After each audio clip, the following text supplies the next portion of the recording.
জগন্নাথ মহাপ্রভু কে? আচ্ছা, আজকের বিষয় হচ্ছে সম্পূর্ণ রথ এবং জগন্নাথ কেন্দ্রিক। এটা আর বলার অপেক্ষা কিছু রাখে না। তা জগন্নাথ নিয়ে এই যাবৎকাল বহু মানুষ বহু প্রকার পডকাস্ট করেছেন, বহু তাদের বক্তব্য আছে। কিছু বক্তব্য সঙ্গত, কিছু অসঙ্গত, কিছু লৌকিক ধারণার উপর আধারিত। প্রত্যেকের মত এবং পথ এবং তাদের বক্তব্যকে সম্মান জানিয়েই আমি নিজে গবেষণালব্ধ তথ্য এবং শাস্ত্রাদির মধ্যে যা পেয়েছি বা যা শুনেছি সেই বক্তব্য রাখছি। এতে প্রথমেই বলে রাখি, মানে এটা একটা ডিসক্রিমিনেশনের মতো, যে কারোর মনে যেন এতে আঘাত না লাগে। হ্যাঁ, কারণ অনেক কথাই হয়তো কারোর পছন্দ হবে না আমি যা বলবো, কিন্তু যতটুকুন বলবো সেই কথাগুলো প্রামাণিক সূত্র ধরে বলবো।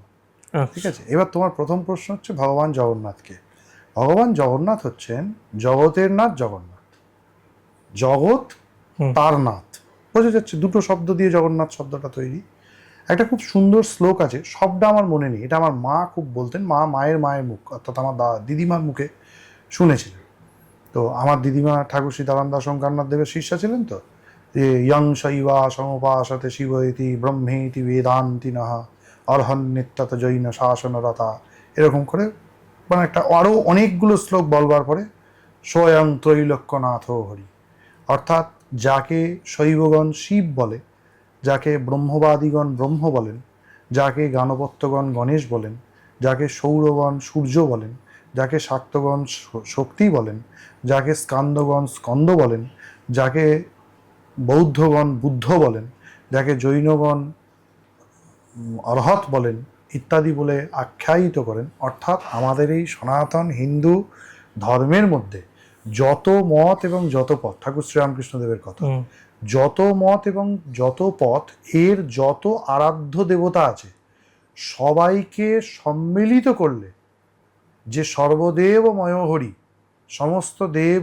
উপাস্য মিলিত যে হরি, পরমেশ্বর, পরম তত্ত্ব, অবাং মনস গোচর, বেদান্ত যাকে বলছে অবাং মনস গোচর, এই অবাং মনস গোচর যে তত্ত্ব আমরা পাই, তিনি হচ্ছেন ভগবান জগন্নাথ। জগন্নাথ কোনো একটা দেবতা নয়। আমি যদি বলি জগন্নাথ গণেশ, ভুল হয়ে যাবে। আমি যদি বলি জগন্নাথ সূর্য, ভুল হয়ে যাবে। আমি যদি বলি জগন্নাথ শিব, ভুল হয়ে যাবে। আমি যদি বলি জগন্নাথ শক্তি, ভুল হয়ে যাবে। আমি যদি বলি জগন্নাথ বিষ্ণু, ভুল হয়ে যাবে। এত বলবে সবকটাই ভুল হয়ে যাবে। হ্যাঁ, জগন্নাথ হচ্ছেন সেই নিরাকার নির্গুণ পরব্রহ্মের সগুণ নিরাকার মূর্তি। আচ্ছা, নিরাকার নির্গুণ আমাদের উপাসনা 4 স্তরে হয়: সগুণ সাকার, সগুণ নিরাকার, নির্গুণ সাকার, নির্গুণ নিরাকার। সেই পরব্রহ্ম অব্যক্ত ব্রহ্ম যিনি, তিনি নির্গুণ নিরাকার, তার নির্গুণ সাকার মূর্তি হচ্ছেন জগন্নাথ। আদিতে তিনি কি ছিলেন? আদিতে জগন্নাথ কাল্টের শুরুটা যেখান থেকে, বহু গবেষক এখানে অনেক কথা বলেছেন। যে কেউ বলেছেন মূলত জগন্নাথ তো ট্রাইবাল কাল্টের দেবতা বলা হয়, বা আমরা যে ওনার যে পৌরাণিক ইতিহাস পাচ্ছি সেখানেও বলছে যে শবর নামক এক জাতি ছিল, তাদের আরাধ্য দেবতা ছিলেন নীলমাধব। এই নীলমাধব দেবতাই পরবর্তীকালে চেঞ্জ হতে হতে হতে হতে আজকে আমরা যে জগন্নাথ দেখছি সেই জগন্নাথে রূপান্তরিত হয়েছে। তো শবরদের এক দেবতা ছিল, গবেষকরা বলছেন তার নাম ছিল কিটুং। এই কিটুং দেবতার বর্তমান রূপটা হচ্ছে নাকি জগন্নাথ। এটা নিয়ে অনেক গবেষকের অনেক ভিন্ন মত আছে।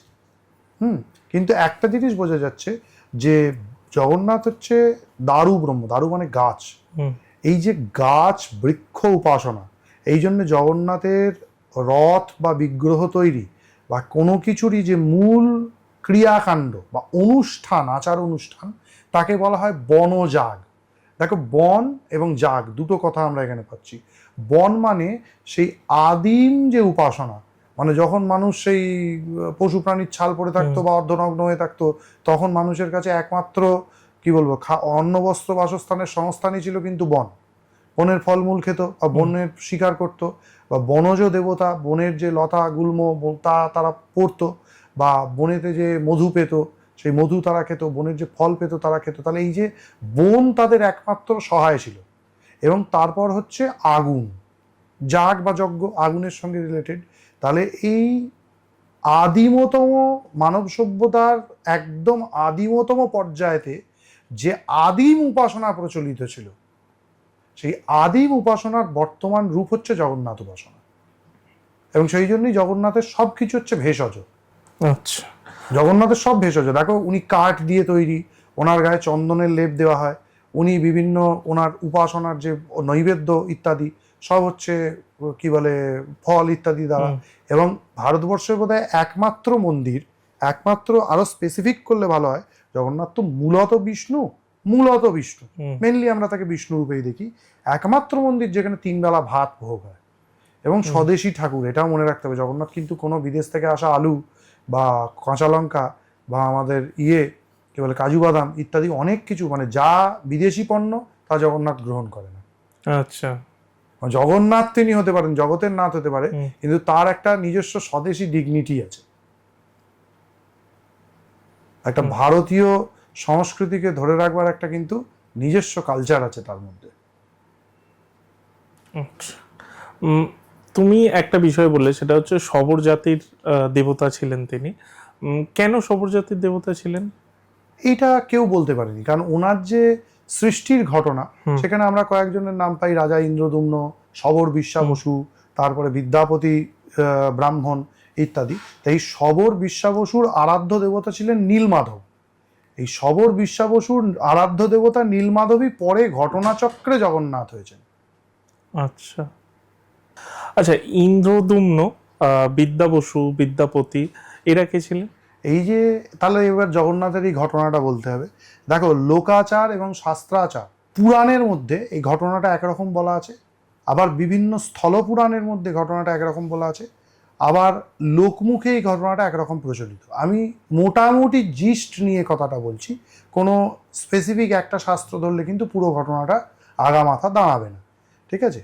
তো যা বলা হয়, উজ্জয়িনী মতান্তরে অন্য স্থানের একজন ধার্মিক রাজা, বিষ্ণুভক্ত রাজা ছিলেন মহারাজ ইন্দ্রদুম্ন। কথিত আছে ইনি নাকি ইন্দ্রের অবতার বলা হয়। ভগবান ইন্দ্র কলিযুগে জগন্নাথকে ভূলোকে প্রতিষ্ঠা করবেন বলে ইন্দ্রদুম্ন রূপে জন্মগ্রহণ করেছিলেন। তো সেই ইন্দ্রদুম্ন, সেই মহারাজ রাত্রে স্বপ্ন দেখতেন যে ভগবান বিষ্ণু এক নিরাকার মানে নির্গুণ মূর্তি, কোনো মূর্তি না, একটা আলো, নীল আলো এসে বলছে, আমি নীলমাধব, আমাকে খুঁজে বার করো, করে আমাকে প্রতিষ্ঠা করো মন্দির করে। তখন উনি নিজের যে পুরোহিত মণ্ডলী আছে, ব্রাহ্মণ মণ্ডলী আছে, তাদেরকে গিয়েই কথা বলেন। বলবার পর তারা খুঁজতে বেরোয় ভারতবর্ষে কোথায় নীলমাধব বলে কোনো দেবতা আছেন। খুঁজতে খুঁজতে খুঁজতে বহু জায়গার খোঁজবার পর কেউ পায় না। তখন ওনার যে কুলপুরোহিত, এই যে বিদ্যাপতি ব্রাহ্মণ, তখন উনি বলেন যে ঠিক আছে মহারাজ, আমি খুঁজতে বেরোচ্ছি, যদি আমি পাই, না পাই আর আপনাকে এই মুখ দেখাবো না, যদি পাই তবে ফিরে আসবো। এই করতে করতে করতে উড়িষ্যার প্রত্যন্ত অঞ্চলে এসে বহুকাল পর বিদ্যাপতি পৌঁছয়। সেখানে তিনি অসুস্থ হয়ে যান বনের মধ্যে। এক শবরী মেয়ে, সে তাকে সেবা করে। সেবা করবার পর বিদ্যাধরী নাম, মতান্তরে অন্য নামও পাওয়া যায় এই শবরী মেয়ের যে, তো সে তাকে সেবা করে। এবার তখনকার দিনে কোনো পুরুষকে, মানে কোনো নারী যদি স্পর্শ করতো এরকম, তাহলে তার সঙ্গেই তাকে বিয়ে দিতে হতো, এটা একটা রীতি ছিল। তখন সেই শবর নারী, সেই পরম দয়ালু কন্যা, তিনি একে বাড়িতে নিয়ে যায়, দিয়ে যে শবরদের যে রাজা ছিলেন তার নাম হচ্ছে বিশ্বা বসু। বিশ্বা বসু বলে, এরি বাবা কি করেছিস, একটা ব্রাহ্মণের সমাজপতি ব্রাহ্মণ, তার একটা ছেলে, আগে ঠিক আছে সেবা করে সুস্থ করি। সেবা করে সুস্থ করবার পর তখন এই বিদ্যাপতির সঙ্গে বিশ্বা বসুর কন্যার বিবাহ হয়। এবার বিদ্যাপতি সেখান থেকে আর তিনি নীলমাধবকে পাননি, তাই তিনি সংসার ধর্ম করেছেন, আর তিনি রাজার কাছে ফিরে যান না। কিন্তু কিছুদিন পর একটা ঘটনা ঘটে, যে বিদ্যাপতি লক্ষ্য করে যে প্রত্যেক দিন রাত্রিবেলা বিশ্বা বসু বিভিন্ন পুজোর উপকরণ সাজিয়ে তার মেয়ে দেয় এবং সে বাড়ি থেকে চলে যায় গভীর জঙ্গলের ভেতরে। যায় যায় যায়, ও লক্ষ্য করেছে রাত্রিবেলা, কিছু বলেনি। একদিন তার স্ত্রীকে বলছে যে এরকম কার কাছে যায় তোমার বাবা, শ্বশুরমশাই কোথায় যায়? বলছে এটা আমি তোমাকে বলতে পারবো না। তো অনেক অনুনয় বিনয় করতে তখন বলে যে শোনো, তাহলে তোমাকে একটা কথা বলি, আমাদের আরাধ্য দেবতা হচ্ছে নীলমাধব। তখন বিদ্যাপতি তো পুলকিত হয়, আরে বাবা নীলমাধব, এই ঠাকুরের খোঁজই তো আমি করতে বেরিয়েছি, এই করতে গিয়ে তো আমার এত কেলোর কীর্তি তোমার সাথে দেখা হয়ে যাবে। তাহলে কি, তখন উনি এই স্বপ্ন বৃত্তান্ত জানায়। তো বলে এই নীলমাধবকে পুজো করবার জন্যে আমার বাবা প্রত্যেকদিন রাত্রিবেলা গভীর বনের মধ্যে এক গুহা আছে, সেই গুহাতে আমার বাবা যান। তখন উনি শ্বশুরকে গিয়ে রিকোয়েস্ট করে, আমাকে নীলমাধবের দর্শন করে নেই, বলে না আমি করাতে পারবো না, কারণ আমার উপরে নির্দেশ নেই বা আমার ইচ্ছা নেই যে ঠাকুর আমি ছাড়া কেউ দেখুক। তখন অনেক অনুনয় বিনয় ইত্যাদি করে তারপরে নিজের স্ত্রীকে দিয়ে শ্বশুরকে পটায় এবং পটিয়ে তিনি ঠিক করেন যে নীলমাধব দেখতে যাবেন, নিয়ে যাবে তাকে। তখন বিদ্যাপতি বুদ্ধিমান, ও জানে শর্ত এটা হয় যে যতই রাত্রিরে তোমায় নিয়ে যাই, তোমার চোখে আমরা পট্টি বেঁধে দেবো, তুমি দেখতে পাবে না সে রাস্তা কোথা দিয়ে এইখানে যাওয়া হয়। বললো ঠিক আছে। হয় কি, অনেকে বলে যে এটা বিদ্যাপতির স্ত্রীর বুদ্ধি, অনেকে বলে বিদ্যাপতির বুদ্ধি। বিদ্যাপতির বুদ্ধি হয় ভালো, মানে সঙ্গত। তিনি করেন কি, কোমরে পুঁটলির মধ্যে সর্ষে বেঁধে নেয়, এই পুঁটলির মধ্যে একটা ফুটো করে দেয়। তাহলে হবে কি, যে বনের ভেতরে যেখানে যেখানে যাবে, বন তো কাদা, সেখানে সর্ষে কোমর থেকে একটা দুটো দানা করে পড়তে পড়তে পড়তে পড়তে একটা রো ধরে যাবে। এইবার 3-4 মাস পরে কি হবে, সেই পুরো সর্ষের রোয়ের দানার মধ্যে তো সর্ষে গাছ অঙ্কুরিত হয়ে যাবে, তখন সেই রাস্তা দেখে সে যেতে পারবে। তা এই করে বিদ্যাপতি বিশ্বা বসু তিনি বিদ্যাপতিকে নিয়ে নীলমাধবকে দর্শন করা, দর্শন হয়ে গেল। এইবার বিশ্বা বসু এবং বিদ্যাপতি ফিরে আসার পর বিদ্যাপতি বলে তার স্ত্রীকে, দেখো আমি একটু মহারাজের কাছে ফিরে যাই, আমি যে এই দেবতাকে পেয়েছি অন্তত সেইটুকুন জানিয়ে আছে। ভালো কথা, জানাতে চলে যায় ইন্দ্রদুম্নর কাছে। ইন্দ্রদুম্ন জানতে পারে, জানতে পেরে বিশ্বা বসুকে বলে, এই বিদ্যাপতিকে বলে চলো তুমি আমাকে সেখানে নিয়ে চলো। তখন বিদ্যাপতি বলে যে চলুন আপনাকে নিয়ে যাচ্ছি, কারণ সেই রাস্তা আমার চেনা, কারণ আমি সর্ষে ছড়িয়ে দিয়েছিলাম, এখন সেখানে গাছ হয়ে গেছে। তো ওরা দেখো এখানে দেখো দুষ্ট বুদ্ধি করে কিন্তু ভগবানকে পেতে চাইল, শরণাগতি দিয়ে না, কিন্তু দুষ্ট বুদ্ধি করে। তো হলো কি, এমত অবস্থায় রাত্রিবেলা বিশ্বা বসু পুজো করতে গেছেন, করতে গিয়ে দেখছেন নীলমাধব সেখানে নেই, সে গুহার ভেতর নীলমাধব নেই। তখন বিশ্বা বসু খুব উদ্বেগ হয়ে গেল। ভগবান বিষ্ণু দৈব আদেশ করলেন যে বিশ্বা বসু অপেক্ষা করো, আমি কিছু দিনের মধ্যেই নতুন রূপ ধারণ করে তোমার কাছে আসবো। আচ্ছা, এখন কিছুদিনের জন্য আমার তোমার এই বিরহে কাটাতে হবে, অদর্শনে কাটাতে হবে। ইন দ্য মিন টাইম বিশ্বা বসু সেখান থেকে চলে যান এবং বিদ্যাপতি মহারাজ ইন্দ্রদুম্নকে নিয়ে সেই স্থানে উপস্থিত হন। ওই এইবার গুহার ভেতরে ঢুকে দেখছে বিগ্রহ নেই। হ্যাঁ, তখন তো খুব রাজা রেগে যায়, বলে তুমি আমার মিথ্যে কথা বলছো। বলছো বিশ্বাস করুন মহারাজ, এখানে আমি মিথ্যে কথা বলিনি। তো এর প্রমাণ কি? তখন শ্বশুর বাড়ি যায়, তখন তো তাকে খুব কটূক্তি গালিগালাজ করে। শ্বশুর বাড়ি লেগে যায়, তুমি ঠক প্রবঞ্চক, তোমার জন্যই আমাদের ঠাকুর চলে গেছেন, ইত্যাদি প্রভৃতি। তো রাজাও মনে খুব দুঃখ পায়। তখন দৈব নির্দেশ হয় যে অনেকে বলে নারদ মুনি এসে বলেছিলেন, অনেকে বলে দৈব নির্দেশ হয়েছিল, হে রাজন তুমি এটা প্রবঞ্চনা করেছো, মানে করেছো, মিথ্যাচার করেছো তুমি এবং বিদ্যাপতি, যে কাউকে না বলে তার আরাধ্য দেবতাকে গিয়ে দেখা কিন্তু উচিত নয়, শর্তই ছিল না দেখা। ঠিক আছে, তো এমত অবস্থাতে মহারাজ ইন্দ্রদম্ন তিনি কি করেন, দৈব নির্দেশ পান বা নারদ মুনি এসে বলেন যে তুমি 100 বা সহস্র অশ্বমেধ যজ্ঞ করো, করলে তুমি আমাকে মানে এই বিষ্ণুকে পাবে, নীলমাধবকে। তখন মহারাজ সেই যজ্ঞ সম্পন্ন করেন। যজ্ঞ যখন সমাপ্ত হয়, সেই যজ্ঞকুণ্ডর থেকে ভগবান নরসিংহদেব আবির্ভূত হন। নারদাদি মুনি এসে তাকে স্তুতি করেন এবং তারপরেই দৈব নির্দেশ হয় যে এই সমুদ্রের জলে এক বিরাট কাঠ ভেসে আসবে, সেই কাঠেতে থাকবেন ভগবান শ্রীকৃষ্ণের নাভি, সেই দিব্য কাঠ শঙ্খচক্র গদাপদ্ম ইত্যাদি চিহ্নিত থাকবে, সেই দিয়েই ভগবান বিষ্ণুর বিগ্রহ তৈরি হবে বা নীলমাধবের বিগ্রহ তৈরি হবে। হলো, কিন্তু আমি আবার মজার কথা, এটা হচ্ছে ওই বললাম সব মিশিয়ে বললাম। মজার কথা হচ্ছে আমি যখন পুরাণ পড়তে যাই সেখানে কিন্তু এর পুরো উল্টো কথা পাই। মানে কেন উল্টো কথা পাই? সেখানে বলছে যে ইন্দ্রদুম্ন যখন যজ্ঞ শেষ করলো তখন দৈববাণী হলো, মানে রাত্রিবেলা যখন যজ্ঞ শেষের দিনে ঘুমোতে গেছে, স্বপ্নে উনি দেখলেন দৈববাণী হচ্ছে ওনার উপরে, ইন্দ্রদুম্ন রাত্রি শেষ হলে তুমি যজ্ঞের যে কাঠ কাটা হয়েছিল সেই কুঠার নিয়ে সমুদ্রের মধ্যস্থলে যাবে, মানে সমুদ্রের মাঝখানে মোহনায়, যেখানে সমুদ্র আকাশের সঙ্গে মিশছে, সেখানে এক অশ্বত্থ বৃক্ষ পাবে। ব্রহ্মাণ্ড পুরাণ বা ব্রহ্মপুরাণে এই ঘটনাটা আছে। সেই অশ্বত্থ বৃক্ষটিকে তুমি কেটে নিয়ে আসবে, কেটে নিয়ে এসে আমার বিগ্রহ তৈরি করবে।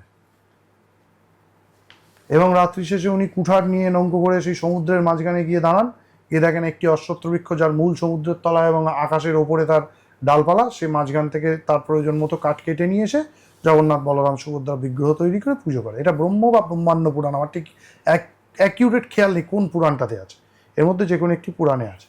তাহলে আমি বললাম মূল পুরাণ যদি আমি ব্রহ্ম বা ব্রহ্মাণ্ড এই যে পুরাণের কথা বলছি এটাকে যদি মান্যতা দিই তাহলে লোকাচারের গল্পটা আর দাঁড়াবে না। তো লোকাচারের গল্প বলছি, এরপরে একজন অনন্ত মহারানা নামে একজন ব্যক্তি আসেন। এক মতে তিনি স্বয়ং বিষ্ণু নিজেই, দ্বিতীয় মতে, কারণ অনন্ত মহারানা মানে মহারাজ, আর অনন্ত মানে হচ্ছে যার কোনো শেষ নেই, অর্থাৎ সেই ভগবান বিষ্ণুরই দ্বিতীয় নাম। আর মতান্তরে স্বয়ং বিশ্বকর্মা ছদ্মবেশে আসে। কেউ সেই কাঠকে, একটা কাঠ সত্যিই ভেসে আসে, টুকরো করে বিগ্রহ করতে পারে না। তো তখন বিশ্বকর্মাই হোক ভগবান বিষ্ণুই হোক এসে শর্ত রাখে 21 দিন দরজা বন্ধ থাকবে, আমি ভেতরে মূর্তি করে দেবো। ইন্দ্রদুম্ন দেবের যে স্ত্রী ছিলেন গুন্ডিচামা, তিনি 15 দিনের দিনে কোনো ভেতর থেকে কোনো শব্দ পাচ্ছে না যে ঘরের ভেতর মূর্তি তৈরি হচ্ছে। সেই অতি বৃদ্ধ, বড় বড় শিল্পীরা কাটতে পারেনি, সে বৃদ্ধ কি করবে, কোনো শব্দ আসছে না। বলে দেখো না, সে তো কেউ খায়ও নি 15 দিন, কিছু না, মরে টরে গেল নাকি। তো মহারাজ 15 দিনের দিন দরজা খোলেন, খুলে দেখেন এই যে আমরা বর্তমানে যে মূর্তি দেখি, হাত নেই, পা নেই, অসমাপ্ত মুখ কেবল, তাও তাতে চোখের পাতা নেই, হ্যাঁ, বড় বড় চোখ, বড় ঠোঁট, হ্যাঁ, এই এক অসমাপ্ত বিষ্ণু মূর্তি, 4টি মূর্তি সেখানে রয়েছে, বলরাম, সুভদ্রা, জগন্নাথ এবং সুদর্শন। হলো মতান্তরে মাধব এর সঙ্গে এই পঞ্চবিধ মূর্তি বা চতুর্ধা মূর্তি বা ত্রিধা মূর্তি উনি দেখতে পান। পরে উনি এই আর্ধেক মূর্তি হওয়ার জন্য উনি আত্মহত্যা করতে যান। তখন নারদ মুনি এসে ওনাকে বোঝায়, রাজা তুমি জানো না, এইটি তুমি যদি প্রথম দিনও দরজা খুলতে তাও এই আর্ধেক মূর্তি দেখতে, তুমি যদি দ্বিতীয় দিনও দরজা খুলতে, আর তুমি যদি 21 দিন কাটিয়েও দরজা খুলতে, এই অর্ধসমাপ্ত মূর্তি তুমি দেখতে পেতে। আচ্ছা, কেন দেখতে পেতে? ভগবান বিষ্ণু তাই ঠিক করেছেন, ভগবান বিষ্ণু তাই। এবার নীলাদ্রি মহোদয় বলে একটি শাস্ত্র আছে, যেটা পুরীর অন্যতম প্রধান উপাসনা শাস্ত্র। দেখো, জগন্নাথ কালকে বিশ্বাস করতে গেলে, জগন্নাথ কাল নিয়ে কালচার করতে গেলে প্রথম যে শাস্ত্রটি আসবে সেটির নাম হচ্ছে স্কন্দ পুরাণের উৎকলখণ্ড। দ্বিতীয় যে শাস্ত্রটি আসবে সেটি হচ্ছে কপিল সংহিতা। তৃতীয় যে শাস্ত্রটি আসবে সেটি হচ্ছে নীলাদ্রি মহোদয়। চতুর্থ যে শাস্ত্রটি আসবে সেটির নাম হচ্ছে বামদেব সংহিতা। এরপরে ব্রহ্মপুরাণ, ব্রহ্মাণ্ড পুরাণ, ব্রহ্মবৈবর্ত পুরাণ প্রভৃতি আরও অনেক শাস্ত্র আসবে। কিন্তু আমাদেরকে মনে রাখতে হবে এই স্কন্দ পুরাণের উৎকলখণ্ড, বামদেব সংহিতা, নীলাদ্রি মহোদয়, এই যে শাস্ত্রগুলো, এইগুলোই কিন্তু হচ্ছে জগন্নাথ বিষয়ক প্রধান শাস্ত্র। অন্য কোনো কিছুর সাথে যদি এর বক্তব্য না মেলে তাহলে কিন্তু এদের বক্তব্যই এখানে শিরোধার্য করতে হবে। স্কন্দপুরাণের আমাদের যে স্কন্দপুরাণের উৎকলখণ্ডের একটা মজা আছে, ওখানে কিন্তু অসমাপ্ত দেব বিগ্রহের কথা এইভাবে বলা নেই, প্রত্যক্ষ বলা নেই। ওখানে যে মূর্তি সেখানে কিন্তু রাজা যখন খুললেন তখন কিন্তু শঙ্খচক্র গদাবদ্ধ, শঙ্খচক্র হললাঙ্গলধারী, শ্বেতবর্ণ, কৃষ্ণবর্ণ এরকম মূর্তি দেখলেন। মাঝখানে দেখলেন মহালক্ষ্মীর মতো দেখতে এক অপূর্ব মূর্তি, পাশে দণ্ডাকৃতির সুদর্শন, এটা বলা আছে। কিন্তু বাকি কিন্তু সবাইকার হাত পা ছিল। বামদেব সংহিতাতে যখন পূজা প্রকরণের বর্ণনা দিলেন তখন সেখানেও কিন্তু দ্বিভুজ বলরাম, দ্বিভুজ শ্রীকৃষ্ণ, চতুর্ভুজ ভুবনেশ্বরী মূর্তি, সুদর্শনের কোনো বর্ণনা সেখানে নেই, না উল্লেখ আছে, বর্ণনা নেই কেমন দেখতে। আবার নীলাদ্রি মহোদয়ের ভেতরেই একমাত্র বলা হয়েছে যে হ্যাঁ, যে মূর্তি প্রকটিত হয়েছিল দারুক ব্রহ্মরূপে তার হস্তপদাদি বিহীন অসমাপ্ত মূর্তি তৈরি হলো। এইবার ইন্দ্রদুম্ন কেন এই মূর্তি হলো, কেন এই মূর্তিটার তত্ত্বটা কি না, এই মূর্তির মধ্যে ওই যে তোমাকে বললাম জগতের নাথ জগন্নাথ, বিশ্ব ব্রহ্মাণ্ডের সমস্ত কিছু এই মূর্তির মধ্যে আছে। তুমি দেখবে এই মূর্তির কোনো চোখের পলক নেই। না, কোন জীবের চোখের পাতা থাকে না? সাপ এবং মাছ। ঠিক আছে, তাহলে ভগবান বিষ্ণু প্রথম অবতার, শেষ নাগ বলরাম নিজে, তার আর কে? মৎস্য অবতার। দ্বিতীয় হচ্ছে কুর্ম, পিঠ হচ্ছে কুঁজ যুক্ত, আচ্ছা, যে কুর্ম। দেখবে ওনার পুরো শরীরটা, এই যে পেট বা পিঠ, তা হচ্ছে কিন্তু এটা কুর্মের মতো, টার্টল শেপ। বা ওনার যে হাত, এই হাত, এও কিন্তু কুর্ম আকৃতি। আবার জগন্নাথের মুখটা দেখবে যে উঁচু নাক, হচ্ছে বরাহের আকৃতি, শুয়োর। এবং এই শুয়োরের যেমন দুটো দাঁত থাকে বরাহের, যেটা দিয়ে উনি ধরিত্রী উদ্ধার করেছিলেন, ঠিক আছে, দেখবে ওনার মুখের ফলকটা হচ্ছে এরকম দাঁতের মতো, কোনো ঠোঁট নেই, অধর পল্লব ইয়ে। আবার জগন্নাথ ইটসেলফ হচ্ছেন উগ্র নরসিংহ। নরসিংহ যেমন ভীষণ, তার চোখ যেমন ভীষণ, তার মুখ যেমন ভীষণ রক্তাক্ত, জগন্নাথের স্বরূপটা দেখো তাই। আবার উনি হচ্ছেন ড্ওয়ার্ফ, বামন। জগন্নাথ কিন্তু লম্বা নন, শৃঙ্গে চেহারা নয়, কিন্তু উনি বেঁটে মোটা, তাহলে বামন। আবার উনি কেন আসছেন? ধর্ম সংস্থাপনায়, ধর্ম সংস্থাপন করতে। তার জন্য কে? উনি না পরশুরাম। তার পরশু দণ্ড হচ্ছে ওনার, কুঠার দণ্ড হচ্ছে ওনার সুদর্শন, সেই জন্য ওনার মূল অস্ত্র সুদর্শন চক্র, কিন্তু এখানে দণ্ড আকৃতি। আবার কি? উনি ভগবান রাম। বুঝে গেল? রাম কি? রাম রাম যেমন রাজীব লোচন, রণরঙ্গ ধীরম, জগন্নাথ হচ্ছেন রাজীব লোচন, পদ্মের মতো যাচ্ছ, রক্তপদ্ম, শীতপদ্ম এবং নীলপদ্ম, 3 প্রকার পদ্মের প্রতীক হচ্ছে তার চোখের মধ্যে 3টে রং, অন্য কোনো রং থাকে না। বুঝে গেল?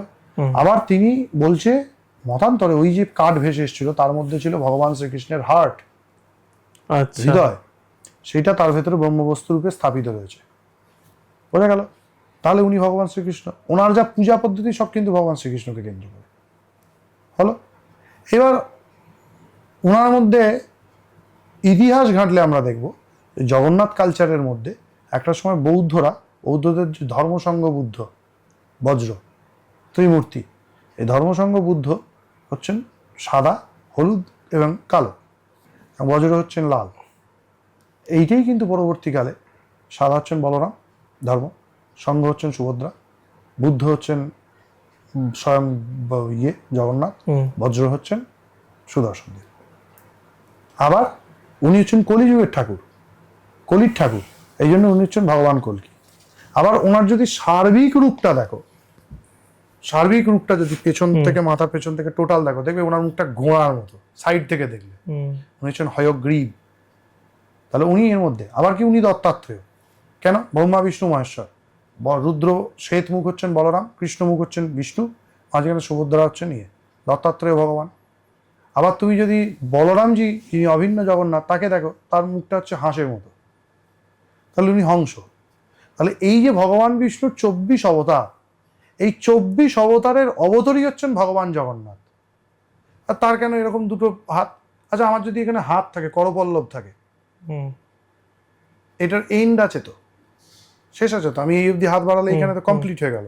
আচ্ছা, আমার এখানে যদি হাতের ইয়েগুলো না থাকতো, দুটি সরল রেখা, এই সরল রেখা জীবনে কোনোদিন এক হবে, মিলবে? এই দুটো সরল রেখা যদি পাশাপাশি থাকে, তাহলে এটা কি কে ডিনোট করে? ইনফিনাইট, অনন্তকে ডিনোট করে। তিনি অনন্ত বিস্তারিত হাত বাড়িয়ে বলেছেন, সবাই আমার কাছে এসো, তাই আমি জগন্নাথ। আমার কাছে কেউ ব্রাত্য নয়। তুমি জগন্নাথ, ভগবান বিষ্ণুর অন্য যে কোনো জায়গায় যদি তার পা থাকতো, যদি পা থাকে, তাহলে তো তিনি সসীম হয়ে গেলেন, সীমার মধ্যে চলে এলেন। বোঝা গেল? তাহলে তো পায়ে গিয়ে প্রণাম করতে হবে, ওই পায়ের বাইরে তো তার পায়ের অবস্থিতি নেই। তাই ওনার নিচটা হচ্ছে গোল, গোল মানে উনি পৃথিবী, পৃথিবীর যেখানে মাথায় ঠেকি মাথা ঠেকাবে সেখানেই তার পা। কেন? তিনি বামন, 3 পাদেতে ভূমি, বেদ বলছে ইদাং বিষ্ণুর বিচক্রমে ত্রেধা নিধদে পদং সংমূঢ়মাশ্বপাংশুরে, ঠিক আছে? অর্থাৎ এই যে ত্রিধা নিধদে পদম, তিনি 3 পায়ে স্বর্গমর্ত পাতাল মেপে নিয়েছিলেন বামন অবতারে। এই জন্য জগন্নাথকে বলা হয় বামন। জগন্নাথ ভগবান, উনি যে পৃথিবীতে, পুরো পৃথিবী জুড়ে ওনার পা, অতএব ওনার পৃথক পায়ের কোনো প্রয়োজন নেই। বোঝা গেল? এই হচ্ছে জগন্নাথ তত্ত্ব। এরকমই বিভিন্ন আরও ক্লিপস পাওয়ার জন্য, আরও বিষয়ে জানার জন্য আমাদের এই চ্যানেল ইউটিএস ক্লিপসকে অবশ্যই সাবস্ক্রাইব করুন।